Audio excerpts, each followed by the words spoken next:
let me try to do two things in the same segment. Okay. Um, we all know this has been a devastating storm throughout the whole Texas Gulf Coast region, and there are going to be tremendous needs that have to be met, and not all of those needs will be met by government. We will need partners, and as you know, the city and the county have set up a joint relief fund, the Hurricane Harvey Disaster Relief Fund, and that there are a number of people who have already stepped up, and I cannot be more pleased with the fact that our corporate leaders are really stepping up in a major way. And not only in terms of their financial contributions, but in terms of supplies and clothes, baby formula, you name it, that many of the people in our shelters need. Many of those things, or all of those things that I've talked about, have been provided by Walmart. And I cannot thank Walmart enough for their generous contribution to people in their moments of need. They're one of several corporations, but Dan Bartlett is here today as Executive Vice President of Corporate Affairs at Walmart, along with several people who are with him, flew in this afternoon to kind of look at take a look at what's happening at George R. Brown, the shelter, but they'd already provided a number of items that our people needed. And then to add to what they have already given, Dan also came on behalf of Walmart to make a contribution to the relief fund of $2 million. And so I really want to thank them for their generous contribution to this relief fund. It certainly is going to be needed as we move forward. And that's just one part of their give. The remaining portion is contributing another $18 million, a $9 million match when people go and purchase, and up to $9 million, they will match it by another 9. So the total gift that they are given to the Texas Gulf Coast region, people affected, is $20 million, with 2 of those $20 million for specifically targeted for Houston, Harris County. I'm very appreciative of their generosity, but it also demonstrates the sort of spirit that we have of corporations in the private sector in our community. Dan, thank you on behalf of the city of Houston, and I know I can say thank you on behalf of our county. Thank you, Mayor. It's a real privilege for us to stand here shoulder to shoulder with the people of Texas. We are Texans ourselves. We've been in these communities for many years, and we hurt when our fellow Texans hurt. And as the mayor said, we've been here with our supplies, with our own associates. We've had over 11,000 of our own associates who've been impacted by this storm themselves, but they're working very hard, tirelessly, to get the stores back open so they can serve the customers, make sure they have the goods that they need. Our truck drivers have braved this bad weather. They've already made over 1,000 truckloads worth of supplies. A lot of that is water and other staple stock that is needed, particularly at the shelters. But today's announcement to say that we're going to step up even more. $20 million commitment, as the mayor said, $2 million going directly here, but also in a way in which our own customers, as they want to support efforts, we will match every dollar with a double of that match, up to $10 million. And many of those dollars will go directly to these sheltering operations to make sure not only that they have the personal hygiene goods and other things like water, but if there are things we can do for families with kids to make sure they have board games and video games and things to try to bring some sort of normalcy to a period of hectic drama and strife, is just a little bit more that we can do as a company to say we're here to help. And so we understand that the days and hours and weeks and months to come are going to be difficult, and this is going to be a long process, and we're just here to say that Walmart's going to be there every step of the way. So thank you. Thank you, Dan, and thank you for the corporation, for Walmart, for the contribution. And Walmart will join companies like Waste Management that have given a pledge to give $1.5 million to the same relief fund, along with NRG that's making a contribution as well, and a number of others. But look, government sector is not going to be able to do it alone. And we need the support of the private sector, and we have some very generous companies. And that's why when anybody say, woe is Houston, don't feel sorry for us. The sun came out on yesterday, and we are rebuilding, and we're doing it quickly, and we will do it with the help of companies like Walmart. So thank you so very much. Appreciate it.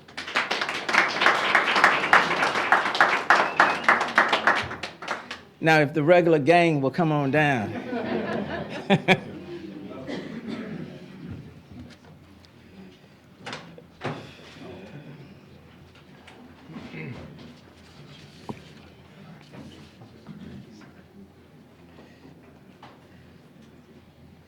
think I'm going to continue to start with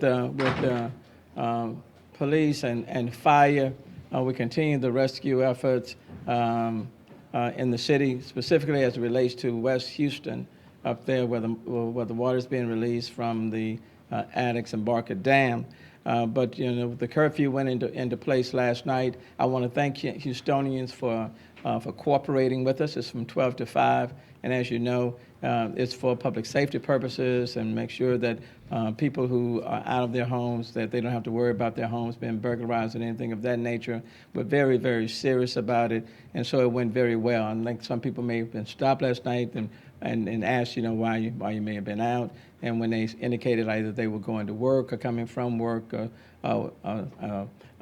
were no citations or anything given. So last night was a good night. It's my hope that tonight will be just like last night.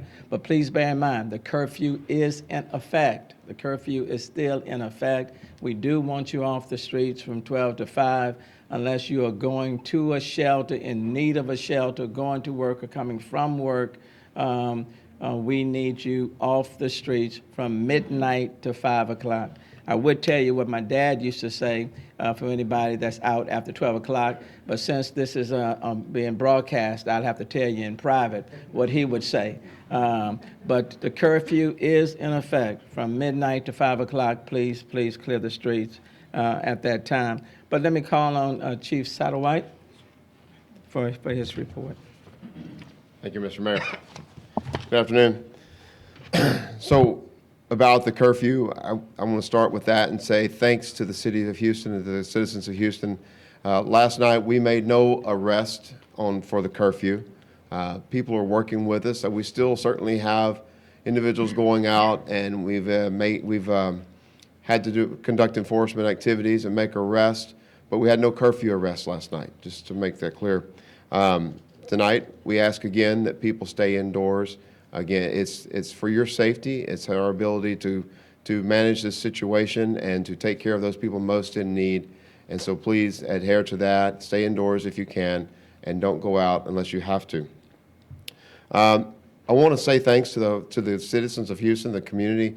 On behalf of all of our officers, I keep getting reports from all of our officers of just the outpouring of love and that the citizens and the public are showing to officers wherever they see them. And that matters. So thank you very much for that. They're working very long hours. We have not let them go home. Except for very extreme circumstances, we have kept them on duty. And when they needed downtime, we sent them to a cot or a couch or something like that. But we have kept them working, and they will do that, and they will continue to do that and serve the city. That is our job, and that is our mission. But it is taxing. But I'll tell you that every time the public reaches out and supports us and shows that personal support to every officer that they see on the street, that's why we do it. I mean, not for the gratitude, but it does. But we do it for you, and we do it for each other. So thank you. As of today, we've received 5,000 calls for service and that includes high water rescue, but a whole lot of other types of calls too. We have had 1,500 high water rescue vehicle dispatches that we've sent out, going out trying to pull people out of their homes and out of vehicles to get them to safety. Today we rescued up to 40 people, and in total we've had over 3,500 people rescued since the storm began. I want to also extend my thanks to all of our partners. It's not just the Houston police officers out there, it's the Houston Fire Department out there. It's so many other first responders that I know I'm going to get in trouble because I'm going to miss so many, but I do want to say thanks to the state and to DPS, thanks to the Coast Guard who have been amazing, thanks to some smaller agencies that have sent their people out and got them out here early and went to work in Williamson County, and thanks to Austin. And that is just a small percentage of the agencies, of the departments, of the people that are reaching out, our colleagues in the public safety sector that are coming to us, and the calls and the response is just unbelievable. We really appreciate that. And on behalf of Chief Acevedo, I really want to thank everybody. Thank you. Thank you. I also want to acknowledge, I received a call from the representative, I think the 100 Club, 100 Club, that indicated that to the Perez family, the wife, that she will be very quickly being given, I think, a check for about $25,000 from the club, and all of the bills of Sergeant Perez will be taken care of. For their mortgage, credit bills, you name it, they're going to wipe those clean. So I'm going to pray that we continue to lift up the Perez family in their loss. And then I had a chance to talk to the Admiral of the Coast Guard. You know, they tried to go into the Beaumont Port Arthur area last night. It was very difficult because of the rain that they got, and I think they ended up getting anywhere between 20 to 24 inches of rain on yesterday. So they got quite a bit. This has been a storm that simply does not discriminate based on geography. They've been taking a look at the port, and they will be making some progress there, and hopefully our port, and I haven't talked specifically with Janice Longoria, but hopefully the port will be opening real soon. And then there were 2 ships that were scheduled to dock in the Galveston area last week, leading up to the storm on Saturday. One went to New Orleans, the other one went to Miami, and I think both of those ships are expected maybe to come in on this coming Friday, and I think there are about 6,000 passengers on those 2 ships. Let me call on now Chief Pena. Well, Chief Mann. Chief Mann will be speaking on behalf of Chief Pena. Okay? Good evening. The fire department has continued today to operate in our rescue and recovery operations. We've been working in 3 primary areas today: the Kingwood area, the area off of I-10, the Maxey Road, Normandy area, and then as well as the area out west of Houston, I-10 Eldridge, Briar Forest area. We have seen a transition from rescue calls more to recovery operations. The calls for rescue have begun to stabilize, especially in the Kingwood and the I-10 area. We will continue to be operating in Kingwood and as well as the far west side again tomorrow in our operations. We've had, since this operation has began, we've had over 15,000 calls for assistance, and we have, most of our crews have been on duty, and we've now nonstop. We begin to transition our crews. They're now working 48-hour shifts nonstop until in our recovery and rescue efforts, and that's what we'll be doing ongoing. Tomorrow, well, first off, let me echo what Chief Satterwhite said regarding the community. I want to thank the community for the outpouring of support. Again, we're receiving the same information that the community is, the amount of support that our first responders have been receiving has been overwhelming. The food, the water, the things that they need to have been working for days and days on end have been met by the community. And we just thank you so much for all your support. It means a lot to the first responders out there. Tomorrow we're going to begin transitioning in the portion of our city that has seen some recession in the water from a rescue mode to more recovery operations. We're going to begin what we call our wide area search in the areas that have been most heavily impacted. Tomorrow we'll be starting in the southwest part of town. We'll be doing basically a block by block, door by door search of structures that we believe have had 3 foot or greater of water in them to assure that there are no people that we have left behind. We'll be looking into those areas beginning tomorrow morning. Those areas of town we can get into at this point, and as the water recedes in other areas, we will continue those operations throughout the city. This will be an ongoing process with a lot of boots on the ground. We are going to be integrated with the FEMA urban search and rescue teams, along with Houston Fire Department, are jointly conducting these operations beginning tomorrow. And again, we'll be going throughout the city doing this. This will be a 1 to 2 week long process, again, to assure that we have addressed all those areas that have been hardest and most impacted. Thanks, Chief Mann. We've talked about the airports only in passing in recent days, but Mario Diaz, the director of the Houston area, Houston Airport System, is here. Mario. Good evening, everyone. Mario Diaz, director of the Houston Airport System. At 4 p.m. this afternoon, the Houston Airport System lifted the restriction on commercial passenger operations at our 2 international airports. About 15, 20 minutes ago, United Airlines brought in its first flight from Los Angeles International. They will be bringing an additional 5 aircraft this evening from their hubs.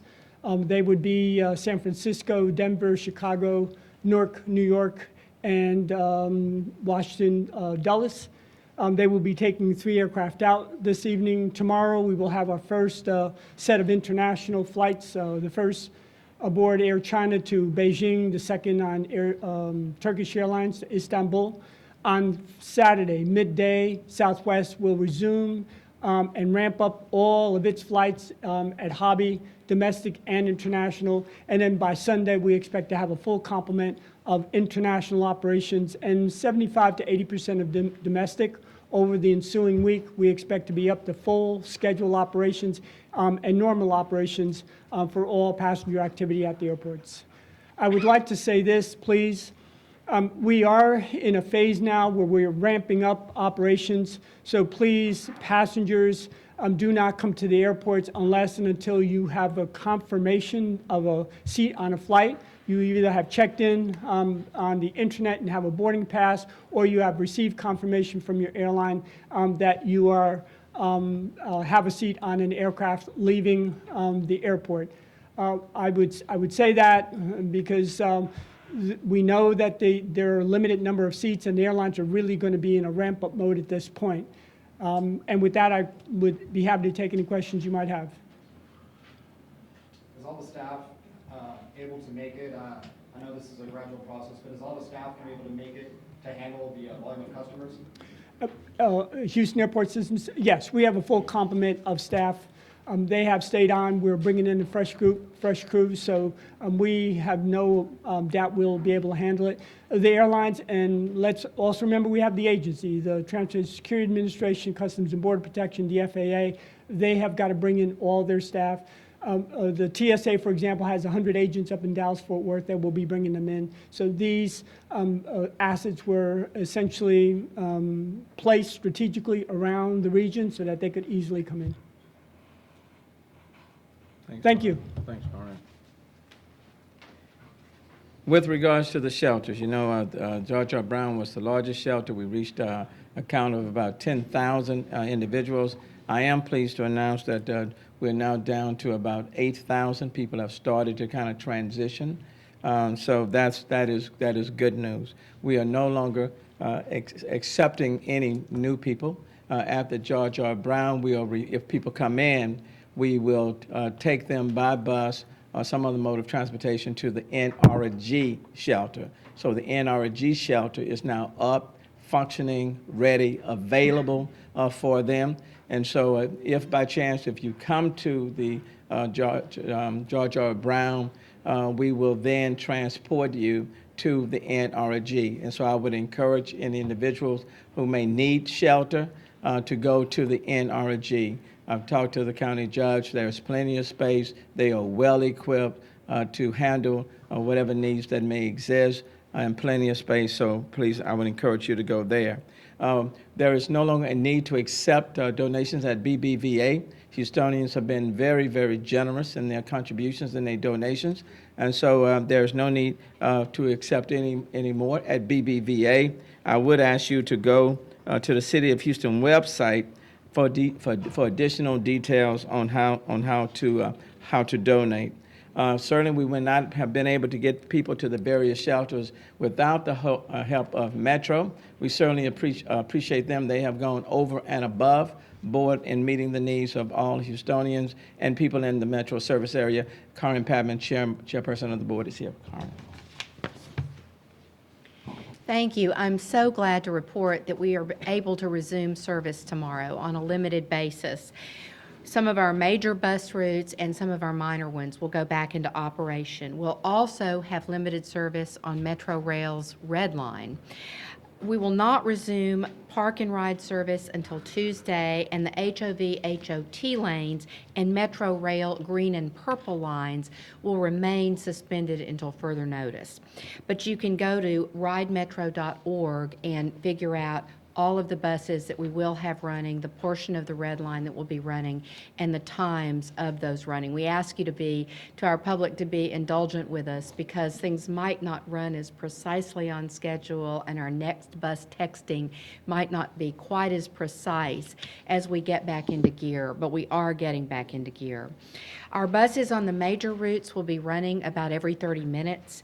Rail from Fannin south to Downtown Transit Center will be running about every 15 minutes. And we have also resumed medically necessary and life-sustaining Metro Lift trips today. We continue our support for the rescue operations, working with our community partners. We have transported over 7,600 people to shelters so far.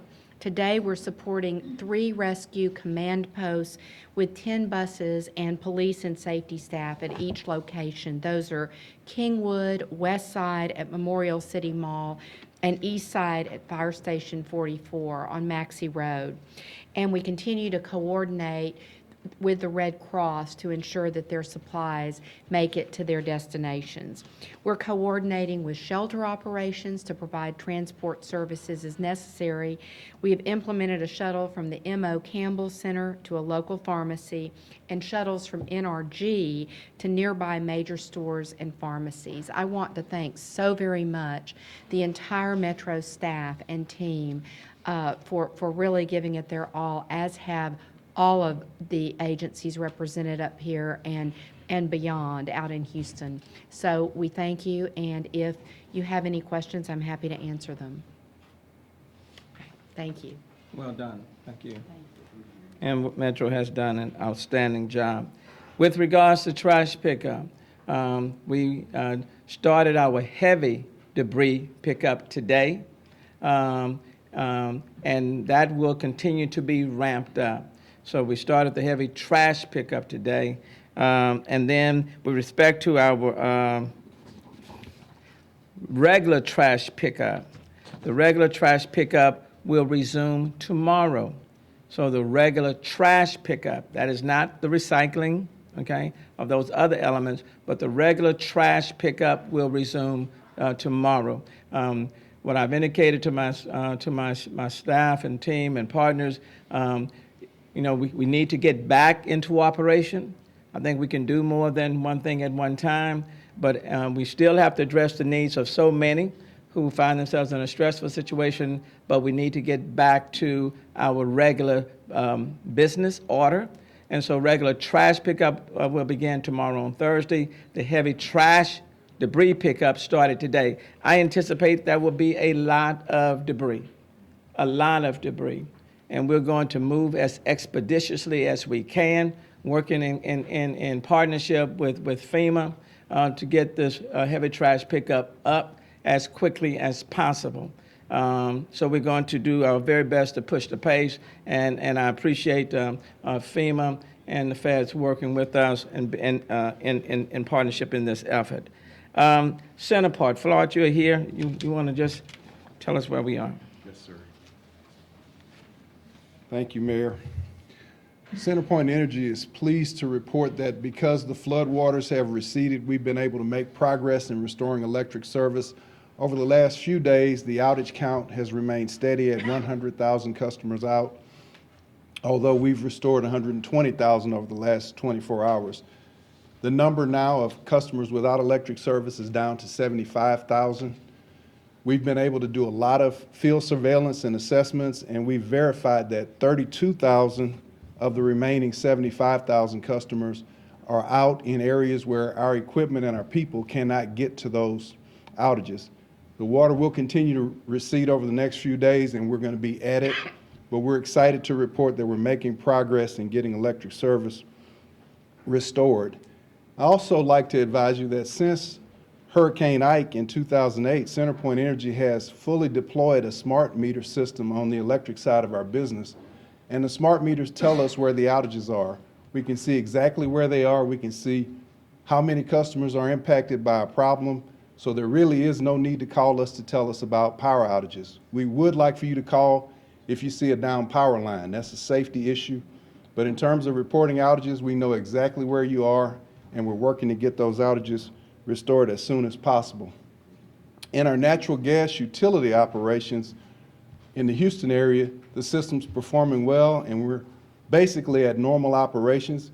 We want you to call us for safety issues. If you smell natural gas, please leave the area immediately. Go to a safe place and call us at 888-876-5786.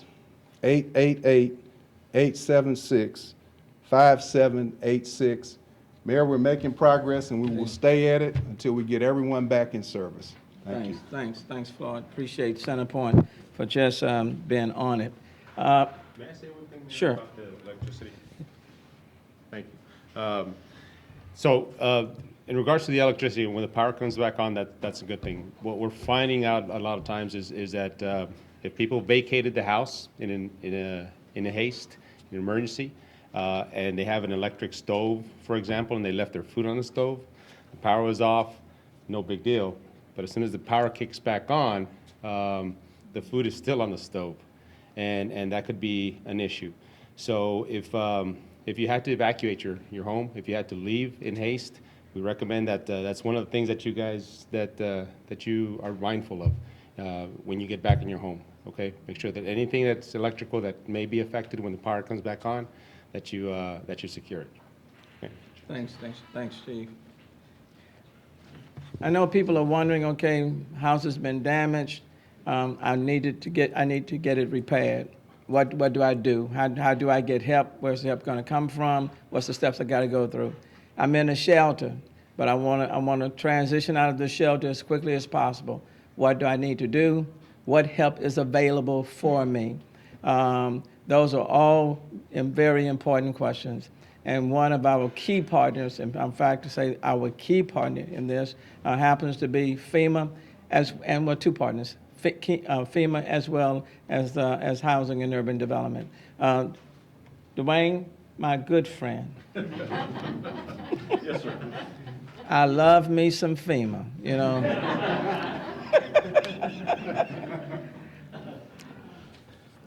Come on and make me happy, Dwayne. Come on. Good evening, everybody. We continue to support our state and local partners as we respond to the disastrous event that has occurred here. We are, of course, still focused on life safety and life-sustaining issues, but as others have explained, we're slowly being able to transition into the recovery mode. As we do that, as I've emphasized before, one of the most important things you can do is register with FEMA for disaster services. One of the ways that we're going about doing this is by having our disaster survivor assistance teams go to the shelters and register folks that are still there. I'm happy to say that tomorrow we'll be able to expand those teams out into several more shelters so we can get as many people as possible registered. If you are in a safe place, if you have already transitioned out, or you're staying with friends or family, or you're able to stay home but still were impacted, we recommend that you call the 1-800-621-FEMA line to register, or if you have a smart device or access to the internet, disasterassistance.gov, and you'll be able to fill the forms out and get registered through that. We appreciate it. Thank you. I want to thank Dwayne, and just before we started this press conference, I talked with Director Brock over FEMA, and Director Brock will be flying in on this coming Friday to meet with me and to talk about the steps that we need to go forward. I also had a conversation with Secretary Carson, the Secretary of Urban Housing and Urban Development today, and he too recognizes the importance of the feds working in tandem with us in moving people forward. So I want to thank both of them, Secretary Carson as well as Director Brock with FEMA, because these are two important departments at the federal level that we are going to need in the days ahead. Just to give you some idea, on Hurricane Ike's cleanup, on the debris removal, it cost well over $70 million. And FEMA advanced about $50 million of that so we could get started. We're going to need a lot more of that this time around, because I anticipate we're going to have some heavy trash debris out on this, in the front of people's homes, in the apartments space, and we just need to get that up as quickly as possible. I simply don't want to see it out there for a long period of time, but we're going to need their help, and I appreciate their support. The reservoir, with respect to Addicts and Barker, you know, this is one of the situations that is continuing to create a lot of stress on families, on homeowners in the area on the west side of Houston, and with the release that's coming from those dams. Steve, you want to kind of give us an update on that? So we just got an update from Corps this afternoon that the reservoirs thankfully have peaked in terms of their ponding levels, so that's a good thing. They're going to maintain their current discharge rate, which is slightly less than what they said they were going to do yesterday, so that is also a good thing. One of the problems that we're having is on the west side. People are flooding now as a result of the discharges, and they're concerned about the water level getting higher, but since we're maintaining the discharge coming out of the dams, the water level is going to stay the same. We are getting questions about how long the Corps is going to be discharging at the particular rate. They're going to monitor that on a daily basis, and they will advise us accordingly. So that's where we currently stand today. Thank you. Thank you. That is one issue that is beyond my ability to control, but I certainly feel for the homeowners in the area. And then lastly, we on the Northeast Water Plant, which was a few days ago, there was some concerns about whether or not water would be contaminated, whether or not we could keep that Northeast Water Plant up. And so let me call up Jeff. Where's Jeff? Let me call up Jeff for his lengthy presentation on the status of the Northeast Water Plant. I'll try and be brief, Mayor. The Northeast Water Plant is back into normal operations. The water for Houston is safe. I know there have been some boil orders for some of the utility districts outside the city, but Houston water is safe to drink as is. Thank you, sir. Thank you. And I think that's a good place to at least end our presentation. The system is back to normal with respect to the Northeast Water Plant. The water is safe. The airport systems are back, have renewed their operation, which is good. Metro, in large part, is started back its operations. With respect to solid waste, the trash pickup will resume its normal operation. Power outages are down to 75,000, so we are moving back, getting into operation. So it's my hope that in spite of how massive this storm has been, that the city of Houston will quickly move to get back to where we were and then even go beyond that. So having said that, stop and take any question you may have. I have a quick question. There's been corporate giving, there's been individual giving, there's been volunteers left and right. I don't know how much time you've had to spend on social media, but I have. And I've noticed something that I haven't noticed since 2003, which is when I moved here. The communication amongst people in Houston and just sort of their positive posts on everything, I see a change that I actually have never seen in the years that I've lived here. Do you, in your opinion, do you think Houston has, in one way or the other, and its people changed? You see a change for the better? Well, I mean, who's the mayor? I mean,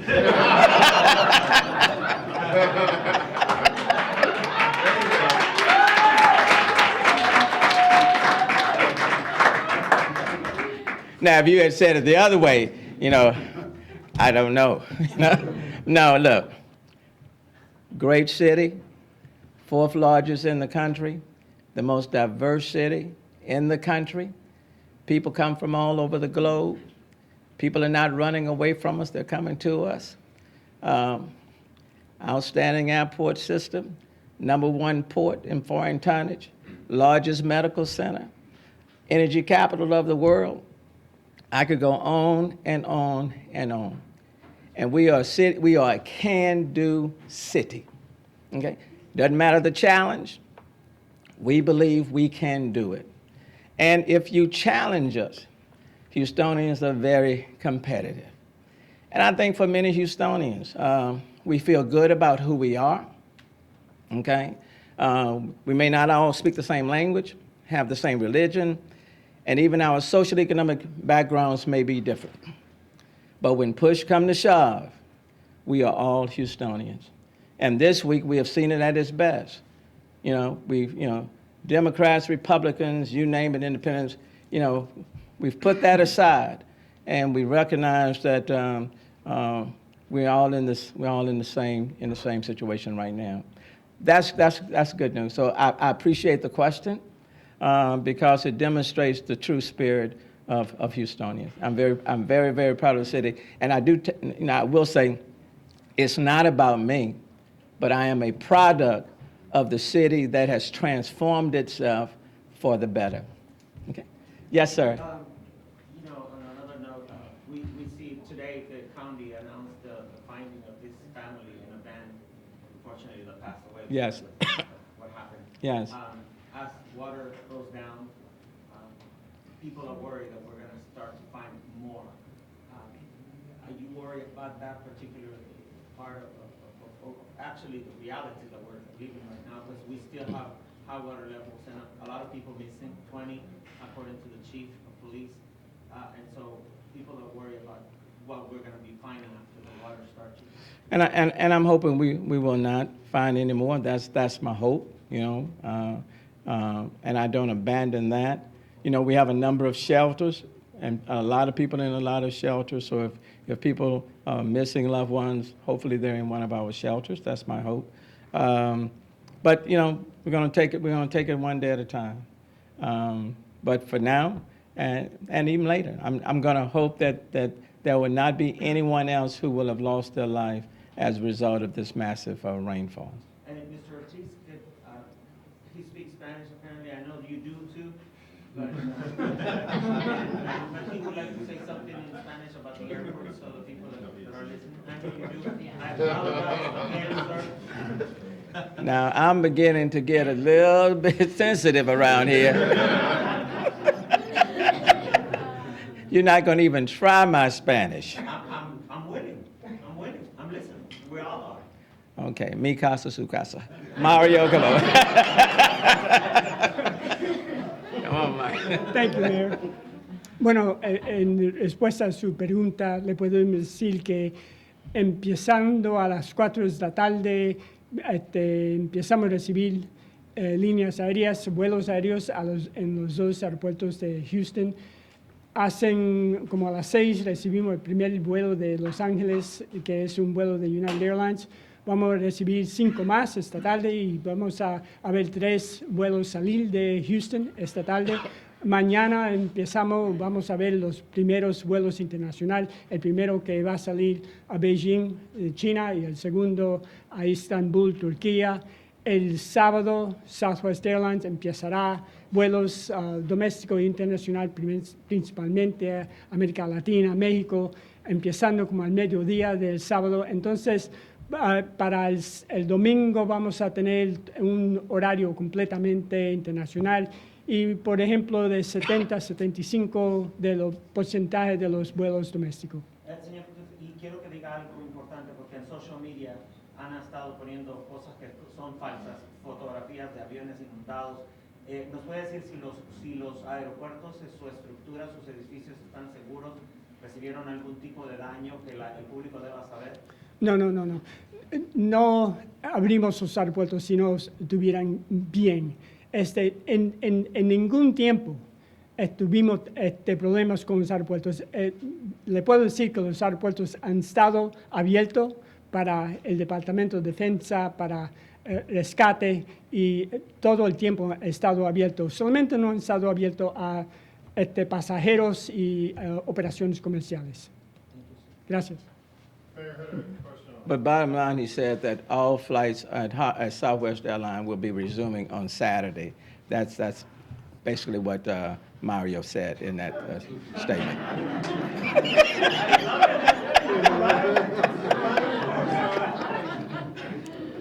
I'm taking me some courses. So, to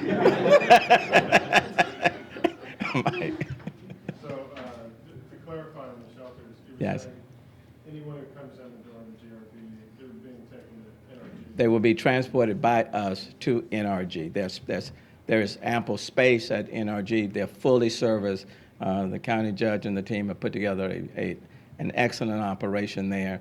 And so we would encourage anybody else that find themselves needing a shelter, I would certainly recommend that they go to the NRG. What is the role of Toyota Center? Was that just a temporary relief valve? Like what's happening? That was an overflow from of the George R. Brown. When it got up to 10,000, we really needed an overflow. And so we used the Toyota Center as an overflow. That facility will soon be closing, and then we will go back to, either they will go to the NRG, go back to the George R. Brown. And you mentioned various top federal officials that you've spoken with. Yes. FEMA, HUD, the Secretary Perry. Yes. Have you had a chance to talk to the president directly about the sorts of things you were talking about today, the sense of urgency? I have not talked directly with the president, but I have gotten a call indicating that we are trying to connect. So, Secretary Carson today, along with Director Brock from FEMA, of course, Secretary Perry, and then on yesterday, they did reach out to me from the White House, and I look forward to having that conversation. Mayor, we talked to Brian Reed with the Astros earlier today. Yes. 2 hours ago. Talked about your efforts for the game Yeah. this weekend. What did they decide?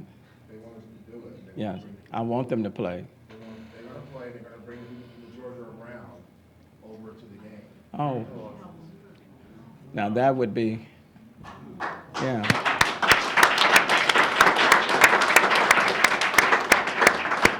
You reached out to them and kind of got Yeah. started. You want to expand on that? Why do you think that's important? Why do you want to do that?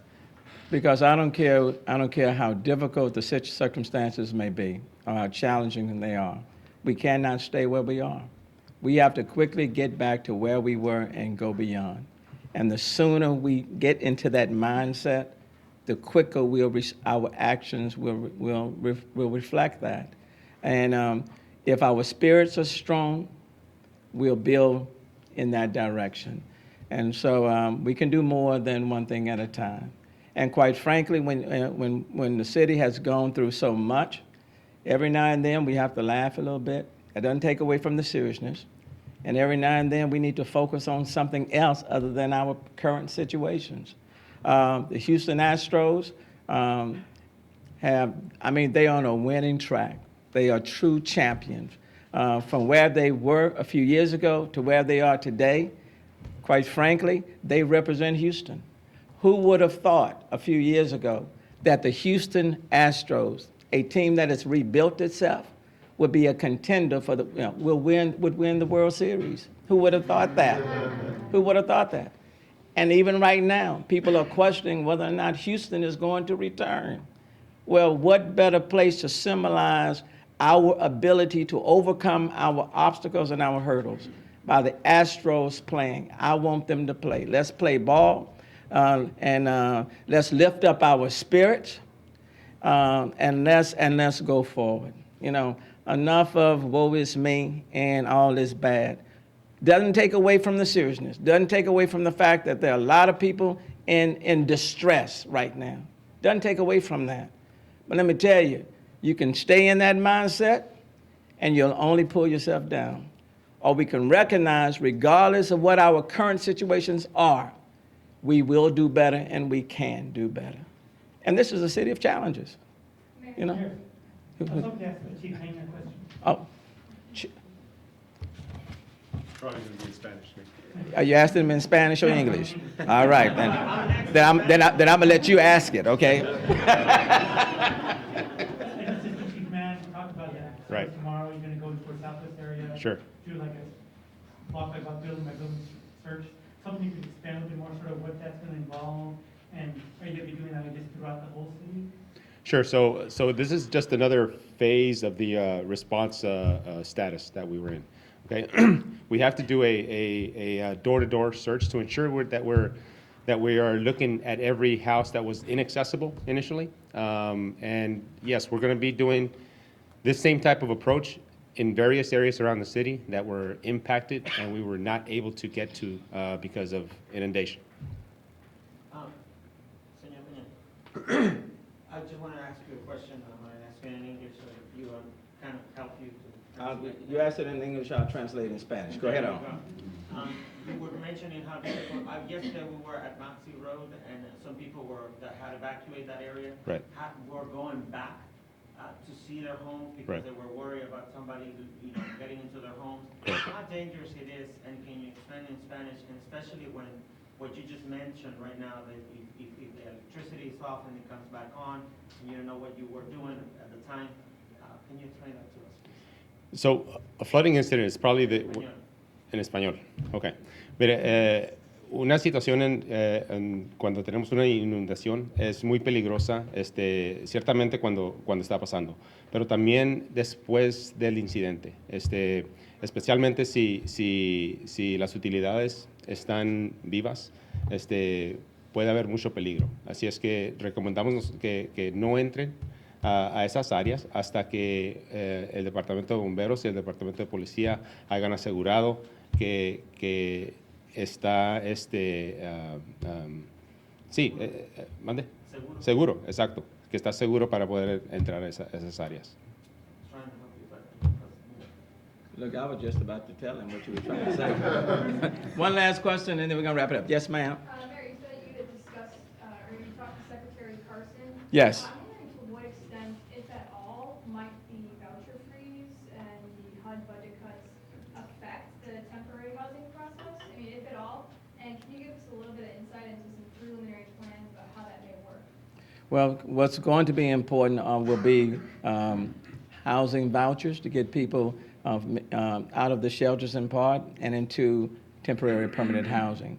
And there are several steps you can go through. You can go from the shelters to, FEMA providing some sort of housing accommodations outside of the shelters into temporary and permanent housing.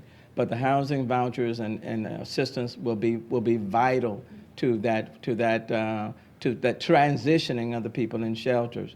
What I am stressing on FEMA, like on the Secretary, is that the quicker we can process these requests and get something in people's hands that they can use to go to their next step, then the quicker we can transition them out of the shelters and they can get back into their normal lives. So housing and urban development, Secretary of Housing, that's an important piece.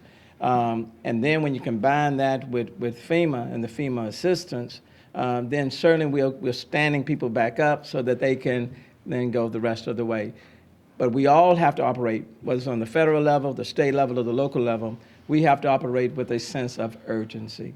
We have to put ourselves in the shoes of homeowners who have been displaced, or in the shoes of people who are in shelters, and we have to ask, what would we want to see happen if we were in that situation? And people want us to move quickly. They want us to operate with a sense of urgency, and that's what we have to do.